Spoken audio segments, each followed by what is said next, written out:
Check out Reverend Obofour's controversial Cobra throne. Hello guys, and welcome back to another interesting story.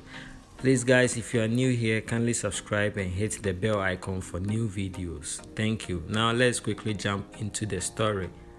Popular preacher and founder of Anointed Palace Chapel, Kwadwo, better known as Reverend Obofour, has been spotted on a customized snake chair that has spiked controversies on social media. The gold-plated throne had the head of a giant cobra with its mouth wide open, ready to devour. A video of the minister of the gospel that was published by his wife, Queen Sierra, on TikTok has attracted negative feedback from a section of the public who have questioned the motive behind the cobra throne. Although the wife of the reverend minister did not specify the owner of the piece, her husband was captured seated comfortably on it as he posed for the cameras. Also commenting on the viral video, some Twitter followers argued that there was nothing wrong with the seat.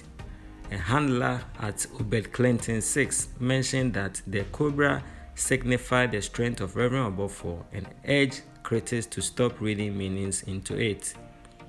He said, What's wrong about that? We love and appreciate anything foreign. If it were to be an American who did this, you would say he is signifying the strength of a cobra. Bibinidie, another at Pine Knock, was of a different opinion. Reacting to the video, he wrote, "Yet people still get vim, go this church." Alright guys, so this is Reverend Obofour for you, seated on a cobra throne. Guys, write your comment about this particular video. Let me know your views about it. Alright, so thanks a lot. Ciao. Stay blessed.